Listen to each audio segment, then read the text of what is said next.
Hello दोस्तों, नमस्ते। कैसे हैं आप लोग? ठीक ठाक पर हूँ। देखिए, आप थंबनेल देख के क्लासेस के शेड्यूल जानकर आप समझ ही गए होंगे कि आज सॉइल का सेशन स्टार्ट होगा, जो कि एमसीक्यू ऑब्जेक्टिव के पर्पज से होगा। सारे आपके प्रीवियस ईयर सॉइल के जितने सारे प्रीवियस ईयर है 5 साल के अंदर, 5-6 साल के अंतराल में जितने भी आपके प्रीवियस ईयर है, चाहे वह एसएससी जेई हो, चाहे वो आरआरबी जेई हो, चाहे वह झारखंड जेई हो, चाहे वह एमपी जेई हो, चाहे राजस्थान जेई हो, चाहे यूपी जेई हो, जितने स्टेट के जेई है बिहार के छोड़ के मेरे दोस्तों सारे के प्रीवियस ईयर हम कराने का मतलब कराया जाएगा इस सेशन के अंदर। क्योंकि आप लोग जानते हैं कि सॉइल का वेटेज कितना है। फिलहाल ही एसएससी जेई का एग्जाम हुआ जिसमें सॉइल का वेटेज अच्छा खासा दिखा। पढ़ने का एक सही शेड्यूल होना चाहिए मेरे दोस्तों। उस सब्जेक्ट पे, जिस सब्जेक्ट के बारे में हम जान रहे हैं, एग्जाम पर्पज से अगर जानने की कोशिश कर रहे हैं, तो उस सब्जेक्ट का कितना वेटेज है ये भी जानना बहुत जरूरी है। ऐसा नहीं है कि 100 क्वेश्चंस में उस सब्जेक्ट से मात्र 1 या 2 क्वेश्चन आते हैं तो उसको ज्यादा सीरियस लेने की जरूरत है। उस सब्जेक्ट को माय डियर स्टूडेंट सबसे लास्ट में पढ़ने की जरूरत है, न कि सीरियस उस सब्जेक्ट को लेकर आए। अब सॉइल से मेरे दोस्तों एसएससी जेई में हर एक शिफ्ट में अंतराल, अगर एक एवरेज की बात बोला जाए मेरे दोस्तों, तो 10 क्वेश्चन यानी 5 से 6 क्वेश्चन एवरेज बोला जाए। किसी किसी में तो भी 10 क्वेश्चन भी जिस शिफ्ट में हुआ था मेरे दोस्तों। तो समझिए इस सिलेबस को से का कितना वेटेज है। ठीक, अब खाली मेरे दोस्तों सेशन को ज्यादा शेयर किया कीजिए ताकि ज्यादा ज्यादा स्टूडेंट देख सके, क्योंकि एमसीक्यू बहुत ही मायने रखता है। आपको एक अति देने का काम करता है कि आपके पास कितना एक्टिविटी ऑफ नॉलेज है इस सवाल से लेकर इस सवाल में, यानी इस सब्जेक्ट में आप कितना एक्टिव है मेरे दोस्तों, ये दिखाने की कोशिश करता है। क्लासेस स्टार्ट करने से पहले एक मतलब अच्छा खासा शायरी हो जाना चाहिए। क्या कि हम लोग सिविल इंजीनियरिंग लाइफ में मेरे दोस्तों पढ़ाई के साथ साथ मस्ती भी जरूरी है। क्योंकि अगर मस्ती नहीं किया जाए तो पढ़ने का मजा नहीं आता। क्योंकि इंजीनियर को थॉट रहता है, नए नए थॉट आते हैं, उसको सोचना रहता है, उसको देखना रहता है। मतलब जो चीज प्रैक्टिकल नहीं देखा इंजीनियर, उसको भी इमेजिन करना रहता है। तो ऐसे ऐसे नए नए डेवलपमेंट माइंड में करने होते हैं। तो अगर सीरियस मोड से पढ़ा जाए तो नहीं होगा कुछ भी। मेरे दोस्तों देखिए, समझिए, हम लोग सिविल इंजीनियर हैं। मतलब आप लोग एक सिविल इंजीनियर हो जनाब, आप लोगों के लिए जीएफ का मतलब गर्लफ्रेंड नहीं होना चाहिए। आप लोगों के लिए जीएफ का मतलब एक ग्राउंड फ्लोर होना चाहिए। अब ग्राउंड फ्लोर सुपर स्ट्रक्चर को कैसे बनाता है ये आप समझते ही होंगे। यानी आप लोगों के लिए जीएफ का मतलब गर्लफ्रेंड ना, एक ग्राउंड फ्लोर होना चाहिए।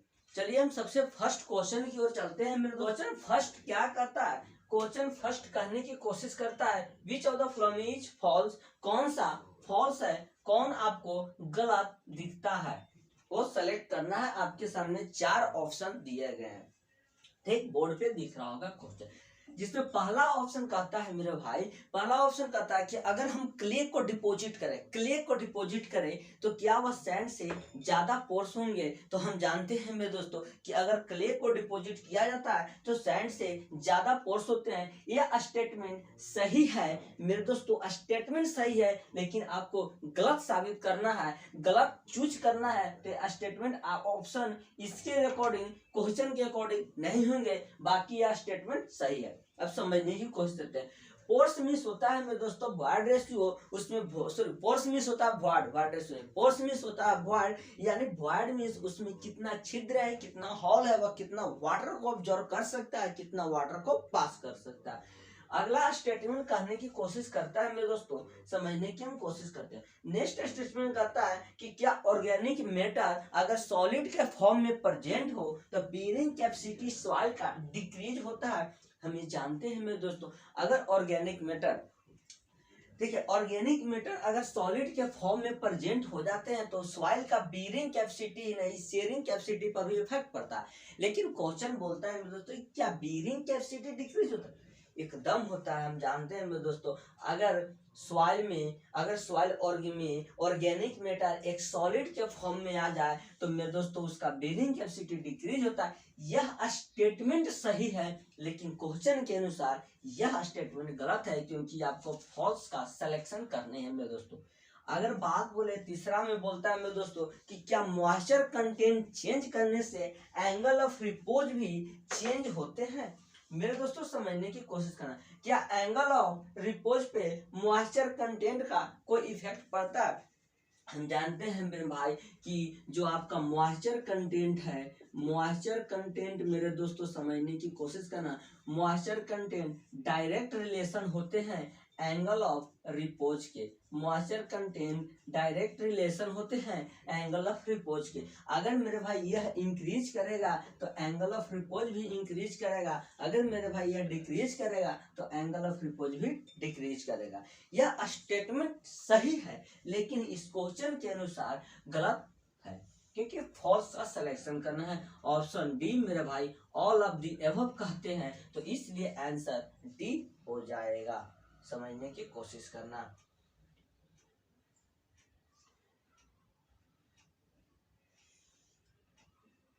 इसलिए ऑप्शन मेरे भाई ऑप्शन डी हो जाएगा, क्योंकि आपको सिलेक्शन ऑफ फॉल्स करने थे कौन कौन गलत है, तो यहाँ चारों का चारों सॉरी तीनों का तीनों स्टेटमेंट ही गलत है मेरे दोस्तों, तीनों का तीनों स्टेटमेंट ही गलत है। अब समझते हैं नेक्स्ट क्वेश्चन की। नेक्स्ट क्वेश्चन आपको दिख रहा होगा बोर्ड पे, आप अपने से सॉल्व करने की जरा कोशिश करिएगा।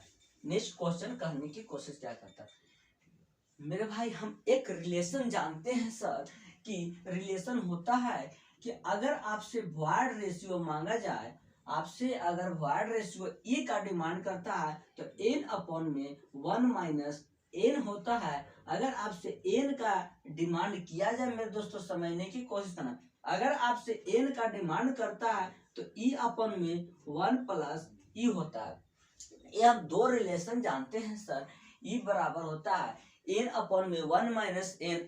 अब अगर बात करें एन बराबर होता है ई अपन में 1 प्लस ई, तो क्वेश्चन सेकेंड में मेरे दोस्तों आपको पोरोसिटी 0.562 दिया हुआ है और आपसे ई का डिमांड करता है मेरे दोस्तों, तो यह रिलेशन लग जाएगा। ई बराबर होता है एन अपॉन में 1 माइनस एन सर, और एन का जगह 0.562 है। और अगर यही हम बात करें मेरे दोस्तों तो आपका आंसर जो आता है मेरे दोस्तों, क्वेश्चन आपका आंसर जो आता है 1.283 देखने को मिलता है, और 1.283 आपके ऑप्शन नंबर ए होते हैं, यानी ऑप्शन ए इज करेक्ट हो जाएगा। समझने की कोशिश करना। ये जो आपको बोर्ड पे क्वेश्चन दिख रहा है मेरे भाई, सबसे पहले समझने की कोशिश है। एक देखिए सॉइल की सेकेंड जो प्रॉपर्टी जब सॉइल है उसमें रिलेशन जानना बहुत जरूरी है। आप लोग रिलेशन अगर आपको डायरेक्ट याद है देखिएगा, अभी हम 22 या 25 क्वेश्चन का सराउंडिंग कराएंगे, उसमें देखिएगा इस चैप्टर से बहुत ज्यादा वेटेज है, फार्मूला से डायरेक्ट रिलेशन पूछ देता है मेरे दोस्तों। तो हम दो रिलेशन अभी फिलहाल जान चुके हैं, धीरे धीरे अगर आपको नहीं भी याद है हम रिलेशन जान जाएंगे मेरे भाई। एक रिलेशन जाने ई बराबर होता है, यानी कि वॉइड रेशियो बराबर होता है पोरोसिटी अपॉन 1 माइनस पोरोसिटी। बात करें तो पोरोसिटी बराबर होता है void ratio upon 1 plus void ratio. जो भी बंदे को अगर इन दोनों में कंफ्यूजन होता है किसमें प्लस हो किसमें माइनस हो, तो याद करने का बेसिक फंडा है मेरे दोस्तों, याद रखिएगा। जब भी अगर हमको से एन मांग, देखिए समझिए एन मांग रहा है यानी एन यानी पोरोसिटी का डिमांड किया तो हमको ई वॉइड रेशियो दिया ही होगा। तो अगर वॉइड रेशियो ऊपर आता है तो समझिए कि वॉइड रेशियो अगर आ रहा है तो प्लस जाएगा, और अगर पोरोसिटी आ रहा है तो माइनस जाएगा। ये अपना अपना कॉन्सेप्ट होता है याद करने का, ठीक है। अब हम समझने की कोशिश करते हैं मेरे भाई। चलिए अगला जो क्वेश्चन बोल रहा है कि मैनोमीटर का किसमें यूज करते हैं, समझने की कोशिश करना। मैनोमीटर पूरे के पूरे अगर आप सवाल पढ़ लीजिए मेरे दोस्तों, तो पूरे के पूरे सवाल में मैनोमीटर का यूज नहीं पढ़े होंगे। आई होप कोई अगर बंदा एडवांस है तो पढ़ भी लिया होगा, क्योंकि सवाल में मैनोमीटर का पढ़ना ही नहीं है। क्वेश्चन बोलता है कि मैनोमीटर का यूज किसमें किया जाता है। पहला है कि क्या वाटर कंटेंट और वॉइड रेशियो का यूज किया जाता है मेजर करने में। मेरे दोस्तों मैनोमीटर से हमने नहीं पढ़े थे कि वॉइड रेशियो और मॉइस्चर, वॉइड रेशियो और वाटर कंटेंट का मेजर होता है। वाटर कंटेंट अगर बात बोले मेरे दोस्तों सैंड रिप्लेसमेंट मेथड, इस मेथड से अलग अलग मेथड से जरूर पढ़े थे सर, लेकिन मैनोमीटर हमने नाम भी नहीं सुने थे, और वाटर रेशियो तो मेजर करने का कोई मेथड ही अभी तक नहीं पढ़े हैं सर, इसलिए ऑप्शन ए गलत हो जाएगा सर। और ऑप्शन बी बोले तो स्पेसिफिक ग्रेविटी और ड्राई डेंसिटी। मेरे भाई हमने स्पेसिफिक ग्रेविटी भी मेजर करने के लिए पिक्नोमीटर मेथड और बहुत सारे मेथड पढ़े थे, लेकिन हम सर या मैनोमीटर नहीं पढ़े थे। ड्राई डेंसिटी भी पिक्नोमीटर से किया जाता है सर, लेकिन मैनोमीटर से नहीं किया जाता है। ऑप्शन बी गलत हो जाएगा सर। ऑप्शन सी बोलता है कि क्या वाटर कंटेंट और स्पेसिफिक ग्रेविटी। मेरे भाई वाटर कंटेंट को हम सैंड रिप्लेसमेंट मेथड से भी पढ़े थे, लेकिन पिक्नोमीटर से नहीं पढ़े थे, और स्पेसिफिक ग्रेविटी को पिक्नोमीटर से पढ़े थे, लेकिन हम मेरे दोस्तों हम मैनोमीटर से नहीं पढ़े थे। ऑप्शन सी गलत हो जाएगा। ऑप्शन डी आपका यह हो जाएगा सही आंसर, क्योंकि मैनोमीटर का यूज इन तीनों में से किसी में नहीं किया जाता है। तो मेरे दोस्तों मैनोमीटर का यूज हम करते किस में है, तो मैनोमीटर का यूज फ्लूइड प्रेशर को मेजर करने में किया जाता है। समझने की कोशिश करना मेरे भाई, मैनोमीटर का जो हम यूज करते हैं वह फ्लूइड प्रेशर को मेजर करने में किया जाता है, मैनोमीटर का यूज।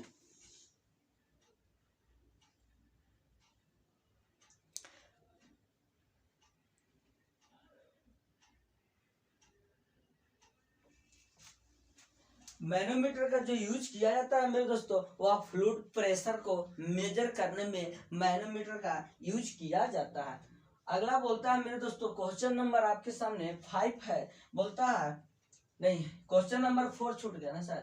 क्वेश्चन नंबर 4 बोलता है मेरे दोस्तों, क्वेश्चन नंबर 4 क्या बोलता है सर, क्वेश्चन नंबर बोलता है ratio of liquid limit to plastic limit. समझने की क्वेश्चन, यानी लिक्विड लिमिट और प्लास्टिक इंडेक्स के रेशियो को हम मेरे दोस्तों कंसिस्टेंसी इंडेक्स के नाम से जानते हैं सर, कंसिस्टेंसी इंडेक्स। क्योंकि हमने सवाल में पढ़े थे कि लिक्विड लिमिट अगर बात बोले और प्लास्टिक इंडेक्स के रेशियो को कंसिस्टेंसी, प्लास्टिक इंडेक्स को आईपी से भी डिनोट किया जाता है, और लिक्विड लिमिट में बराबर होता है मेरे दोस्तों, वो देखिए वाटर लिमिट, लिक्विड लिमिट बराबर होता है वाटर लिमिट और वाटर, देखिए समझने की कोशिश करना, वाटर लिमिट और वाटर देखिए नेचुरली अपॉन में आईपी, इसको हम कंसिस्टेंसी इंडेक्स के नाम से जानते हैं। समझने की कोशिश करना मेरे दोस्तों, अगर आपसे कहीं भी लिक्विड लिमिट पूछता है तो लिक्विड लिमिट बराबर होता है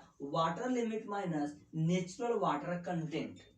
यह होता है आपको लिक्विड लिमिट। लिक्विड लिमिट मेरे दोस्तों मीन्स आपको लिक्विड लिमिट बराबर होता है water limit minus water of natural स्थिति में कितना वाटर है, इन दोनों का डिफरेंट ही लिक्विड लिमिट कहलाता है। और जब हम लिक्विड लिमिट और प्लास्टिक इंडेक्स का रेशियो लेते हैं तो यह मेरे भाई कंसिस्टेंसी इंडेक्स के नाम से जाना जाता है।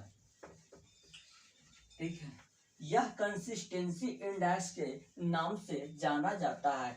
अगर हम बात करें नेक्स्ट क्वेश्चन को, तो 5 नंबर क्वेश्चन बोलता है मेरे दोस्तों, मॉइस्चर, बोर्ड पे आपको दिख रहा होगा 5 number, moisture content of soil below which soil volume becomes constant. यानी अगर मेरे दोस्तों एक लिमिट के बाद अगर हम मॉइस्चर कंटेंट को चेंज करें तो उसके वॉल्यूम पे क्या असर पड़ता है। समझने की क्वेश्चन बोल रहा है कि moisture content of soil below which soil volume becomes constant, मतलब मेरे भाई उस, देखिए आपके सामने 4 ऑप्शन दिए हुए हैं, उस 4 ऑप्शन में सभी के सभी लिमिट की बात बोले हैं। क्या वह लिक्विड लिमिट होगा, प्लास्टिक लिमिट होगा, श्रिंकेज लिमिट होगा, या नॉन ऑफ दी होगा। समझने की कोशिश करते हैं। बोल रहा है एक एक लिमिट के बाद अगर हम सॉइल के मॉइस्चर कंटेंट, समझने की कोशिश करना, एक लिमिट है, उस लिमिट के बाद अगर हम सॉइल के मॉइस्चर कंटेंट को और भी डाउन करें, बिलो करें, तो उसके वॉल्यूम कांस्टेंट रहते हैं। वह कौन से लिमिट है, हम मेरे दोस्तों जानते हैं कि अगर हम श्रिंकेज लिमिट की बात बोले मेरे दोस्तों, तो श्रिंकेज लिमिट से नीचे अगर हम वाटर कंटेंट को और भी गिरा देते हैं और भी कर देते हैं तो उसके वॉल्यूम पे कोई भी असर नहीं पड़ते हैं, उसके वॉल्यूम कांस्टेंट रहते हैं। ऑप्शन सी मेरे दोस्तों करेक्ट हो जाएगा, ऑप्शन डी आपको गलत हो जाएंगे। ठीक, नेक्स्ट क्वेश्चन की ओर बात करें मेरे भाई, क्वेश्चन नंबर 6 बोलता है कि वैलिड रेंज फॉर एक्स। सबसे पहले एस समझने की कोशिश करो कि एस होता क्या है। एस को मेरे दोस्तों यहाँ पर हम किससे डिनोट करते हैं वह समझने की कोशिश करना। मेरे दोस्तों हम अगर बात बोले तो वॉइड रेशियो को ई से डिनोट करते हैं, पोरोसिटी को, देखिए क्वेश्चन बताने का मतलब ये नहीं कि क्वेश्चन को सिर्फ टिक आउट कराते हैं, सही से कराते हैं, ऐसा बात नहीं, उससे रिलेटेड आंसर भी देना हमें हमारा जिम्मेवारी है। देखिए बहुत ज्यादा आपको असर पड़ेगा ऐसा। देखिए वॉइड रेशियो को ए से डिनोट करते हैं, पहले डिनोशन जाने, एस क्या है पता ही नहीं है तो कैसे रेंज बता देंगे। देखिए मेरे दोस्तों ई होता है मेरे दोस्तों वॉइड रेशियो होता है, समझने की कोशिश करते हैं।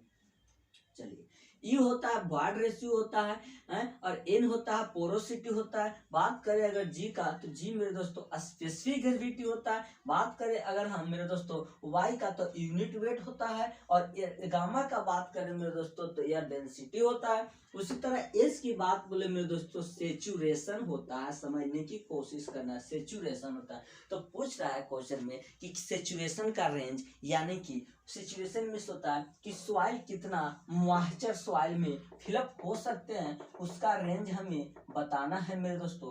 तो ऑप्शन ए आपको कहता है कि उसका रेंज 0 से हमेशा बड़ा ही होगा, लेकिन कितना बड़ा होगा इसमें स्पेसिफाई नहीं किया है, इसलिए ऑप्शन ए इज गलत हो जाएगा। क्योंकि देखिए हम जानते हैं सर कि जो डिग्री ऑफ सेचुरेशन सॉइल में है वह वैल्यू 0 भी हो सकता है, यानी पूरे के पूरे ड्राई हो सकते हैं। तो यानी कि समझने की कोशिश, वह 0 भी हो सकता है सर, क्योंकि पूरे के पूरे ड्राई हो सकते हैं, समझने की कोशिश, वह 0 भी हो सकते हैं सर, और वह या तो 100% हो सकते हैं सर, ऐसा बात है। Option D is correct. क्योंकि देखिए 0 के मतलब मेरे दोस्तों कि सॉइल ड्राई भी हो सकता है, ड्राई के मतलब उसमें मॉइस्चर कंटेंट नहीं है, ड्राई के मतलब उसमें मॉइस्चर कंटेंट नहीं है, मॉइस्चर कंटेंट फ्री है, तो 0 भी हो सकता है। या मेरे भाई सॉइल पूरे के पूरे वाटर को ऑब्जर्व ही कर सकता है, यानी 100% भी हो सकता है। तो ऑप्शन आपको डी हो जाएगा करेक्ट, समझने की कोशिश करना।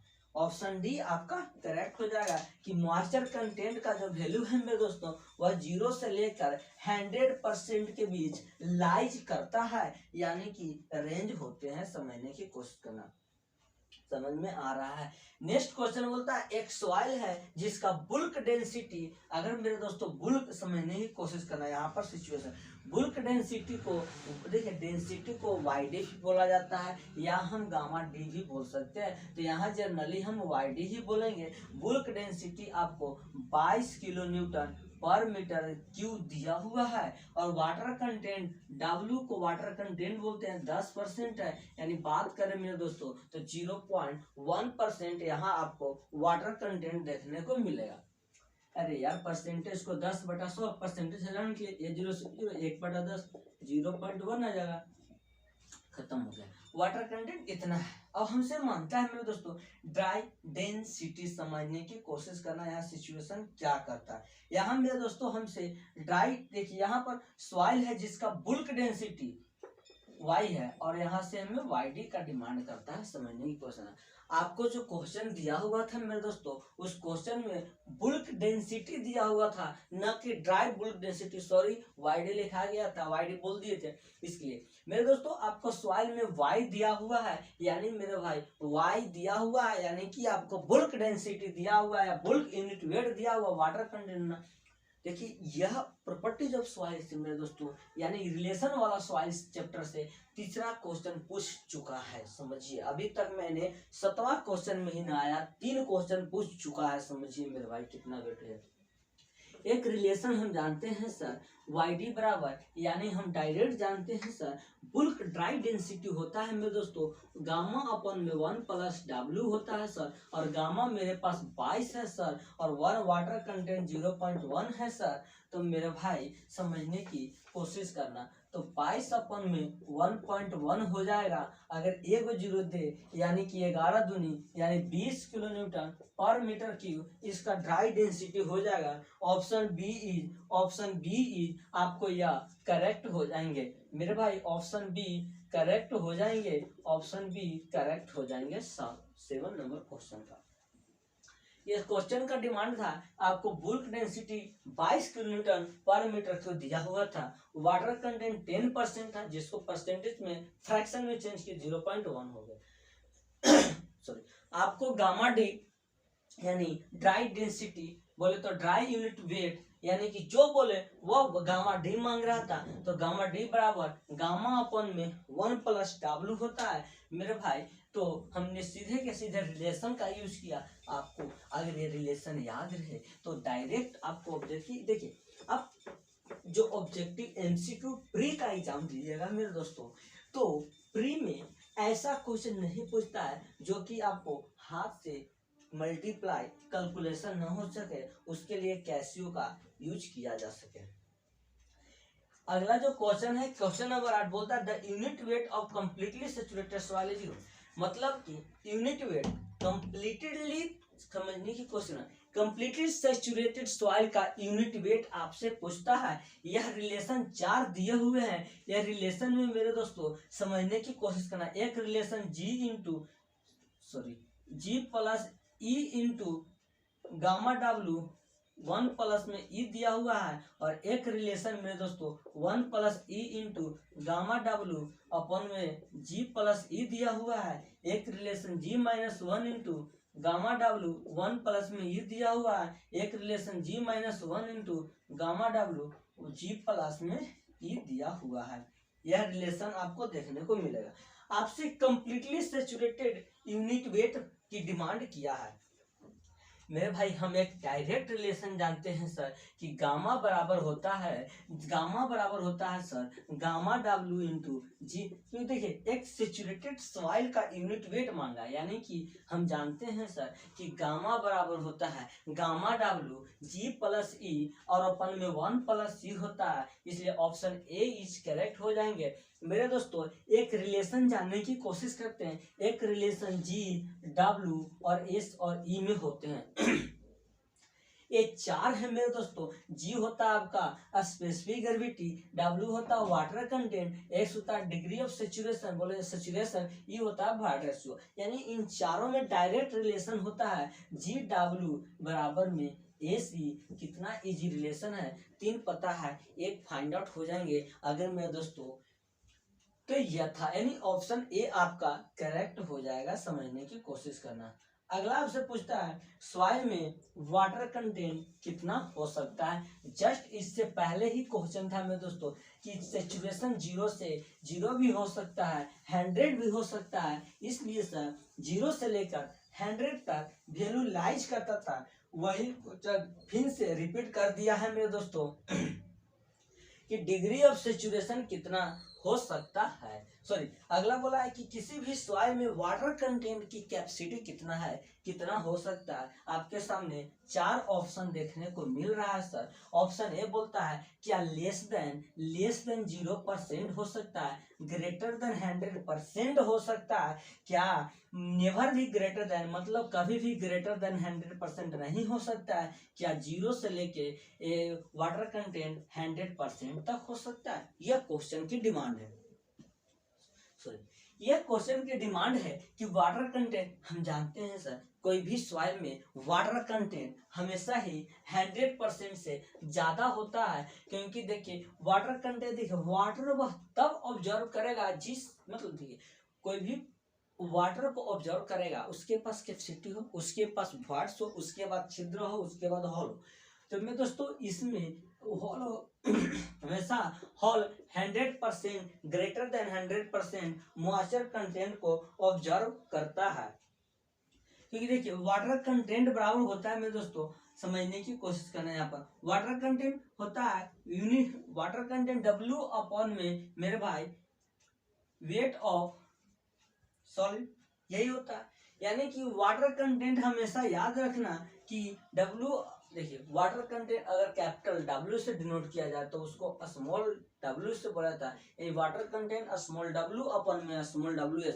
मतलब कि इसको पढ़ने का अगर तरीका बोले तो कोई भी सॉइल में वाटर कंटेंट कितना हो सकता है, इसको निकालने का अगर सही तरीका बोले तो होता है ratio of weight of water content upon में वेट ऑफ सॉलिड। समझने की कोशिश करें, weight of ratio of weight of water content upon में वेट ऑफ सॉलिड। तो मेरे दोस्तों कोई भी अगर सॉइल है तो वह तो जीरो सॉलिड कबो नहीं हो सकता। तो यह तो पता चल गया सर कि वेट ऑफ सॉलिड कोई भी सॉइल का जीरो नहीं हो सकता, क्योंकि वह सॉइल सॉलिड सॉइल में पाएगा ही। मतलब ये तो पता चल गया कि ये कबो जीरो नहीं होगा। तो किसी भी सॉइल में वाटर का कितना हो सकता है, हमेशा 100% से ज्यादा हो सकता है। आगे समझने की कोशिश करना। नेक्स्ट क्वेश्चन बोलता है मेरे दोस्तों, क्वेश्चन नंबर 10 आपको दिख रहे होंगे। क्वेश्चन नंबर 10 में 4 तरह के ऑप्शन दिए गए हैं और बोलता है सैंड पार्टिकल किससे बनाया जाता है। मतलब कि आपको जो बालू होता है, सैंड होता है, किससे बनाया जाता है। तो ऑप्शन ए है केओलिनाइट, लिटलाइट, मोनोट्रोलिमोनाइट और अगला है क्वार्टर। तो हम सर एक ही चीज पढ़े हैं, चाहे सॉइल हो सर चाहे बीएमसी हो, तो हम पढ़े हैं सर कि सैंड हमेशा क्वार्टर से बनाया जाता है। तो quarter is option D is correct हो जाएंगे मेरे भाई, ऑप्शन डी आपको करेक्ट हो जाएंगे। नेक्स्ट जो क्वेश्चन है मेरे दोस्तों समझने की कोशिश करना। नेक्स्ट क्वेश्चन क्या कहता है, सॉरी यार गला में थोड़ा प्रॉब्लम आ गया है, मौसम भी चेंज कर रहा है ना। देखिए नेक्स्ट जो क्वेश्चन बोलता है, if the volume of water ratio is equal to volume of soil in soil mass then the value of porosity and water ratio is respectively. समझने की क्वेश्चन है, अगर वॉल्यूम ऑफ वाटर, अगर आपको जो वॉल्यूम ऑफ वाटर है मेरे दोस्तों वो वॉल्यूम ऑफ सॉलिड के इक्वल हो जाए। समझने की कोशिश करना, अगर आपको वॉल्यूम ऑफ वाटर मेरे भाई वॉल्यूम ऑफ वाटर अगर वॉल्यूम ऑफ सॉलिड के इक्वल हो जाए तो मेरे दोस्तों तब पोरोसिटी और वाटर रेशियो कितना हो जाएगा। देखिए ये 4 क्वेश्चन है, 11 क्वेश्चन में हम पहुंचे हुए हैं, जिसमें आपको चौथा या रिलेशन से डायरेक्ट पूछ दिया है मेरे भाई। समझने की कोशिश करना कितना ज्यादा वेटेज है। हम जानते हैं सर n बराबर होता है सर e अपॉन में 1 प्लस ई होता है, यह समझने की कोशिश करना। n अपॉन में इस रिलेशन से कहीं ज्यादा बेहतर है कि हम एक और रिलेशन जान जाए, इससे भी आंसर आएगा ऐसा बात नहीं है। लेकिन हम पोरोसिटी बराबर डायरेक्ट डिफिनेशन से अगर चले तो पोरोसिटी बराबर होता है sir volume of water upon में टोटल वॉल्यूम। समझने की कोशिश करना, वॉल्यूम ऑफ वाटर अपन में टोटल वॉल्यूम होता है, वाटर रेशियो बराबर वॉल्यूम ऑफ वाटर अपन में टोटल वॉल्यूम होता है। और वॉल्यूम ऑफ वाटर को वॉल्यूम ऑफ वाटर ही लिख देते हैं सर, और हम टोटल वॉल्यूम को लिख सकते हैं सर कि वॉल्यूम ऑफ वाटर प्लस में वॉल्यूम ऑफ सॉलिड। या मेरे दोस्तों समझने की कोशिश करना, वॉल्यूम ऑफ वाटर को टोटल वॉल्यूम को volume of water plus volume of solid हम लिख सकते हैं। रिलेशन होता है फेज 3 डायग्राम में हम समझे थे। तो वॉल्यूम ऑफ वाटर को वॉल्यूम ऑफ वाटर रह देते हैं, और मेरे दोस्तों यहाँ वॉल्यूम ऑफ वाटर को हम वॉल्यूम ऑफ सॉइल सॉलिड भी बोल सकते हैं। तो 2 सॉलिड मिलके 2 वॉल्यूम ऑफ सॉलिड का निर्माण करेंगे। एक से एक सॉलिड कैंसिल, 1/2 का वैल्यू 0.5 हो गया सर। और अगर पोरोसिटी मेरे दोस्तों 0.5 आता है, ई निकालना है, तो देखिए पोरोसिटी अपन में हो, देखिए रिलेशन लिख देते हैं, n अपन में 1 माइनस n होता है सर, n माइनस 1 अपन में n होता है। और अगर हम निकाले 0.5 अपन में 1 माइनस 0.5, तो 0.5 अपन में 0.5 एक आ जाएगा। यानी मेरे दोस्तों इसका पोरोसिटी 0.5 हो गया और वाटर रेशियो 1 हो गया। पहले डिमांड किया हमसे पोरोसिटी, तो पोरोसिटी का मान आता है 0.5, यानी आपको ऑप्शन 4 जो दिए हुए थे मेरे भाई, ऑप्शन बी आपके करेक्ट हो जाएंगे। 0.5 से लेके 0, देखिए फिर से एक बार समझ लेते, क्योंकि ये क्वेश्चन बहुत ही अचंबा था, बहुत सारे स्टूडेंट को समझ नहीं आया होगा, आई होप नहीं आया होगा। क्वेश्चन बोल रहा था कि अगर आपको volume of water is equal to volume of solid कर दिया जाए, तब आपसे पोरोसिटी और वाटर रेशियो के रेंज क्या होंगे। हम जानते हैं कि पोरोसिटी बराबर होता है total volume, sorry volume of water upon में टोटल वॉल्यूम। तो वॉल्यूम ऑफ वाटर को जस्ट के तक छोड़ दिया। मैं वॉल्यूम बराबर भी जानता हूँ, किसी भी सॉइल का वॉल्यूम बराबर होता है मेरे दोस्तों volume of water plus volume of soil solid. तो वॉल्यूम ऑफ वाटर को हम वॉल्यूम ऑफ सॉइल सॉलिड लिख देंगे। क्वेश्चन बोला था तो 2 हो गए वॉल्यूम ऑफ सॉलिड, 2 से 1 वॉल्यूम ऑफ सॉलिड कैंसिल हो गए, 1/2 मेरे दोस्तों 0.5 हो गया, यानी पोरोसिटी आपके 0.5 आ गए। तो वाटर रेशियो मेरे दोस्तों वॉइड रेशियो बराबर हम जानते हैं n अपन में 1 माइनस n होता है, यानी 0.5 अपन में 1 माइनस 0.5 हो गए हैं। तो मेरे दोस्तों आपको आ गया 1, इसलिए ऑप्शन बी आपके करेक्ट हो गए। क्वेश्चन नंबर 12 की ओर चलते हैं और शायद ये आपके क्वेश्चन लास्ट होंगे क्योंकि गला में आज ज्यादा ही प्रॉब्लम आ रहे हैं। अब हम क्वेश्चन नंबर लास्ट की ओर चलते हैं 12। आपको इसका लिंक डिस्क्रिप्शन में मिल जाएगा। जब एक और क्लासेस होंगे जिसमें आपको 25 क्वेश्चन कराए जाएंगे, उसमें आपके इस क्वेश्चन के PDF डिस्क्रिप्शन में मिल जाएंगे।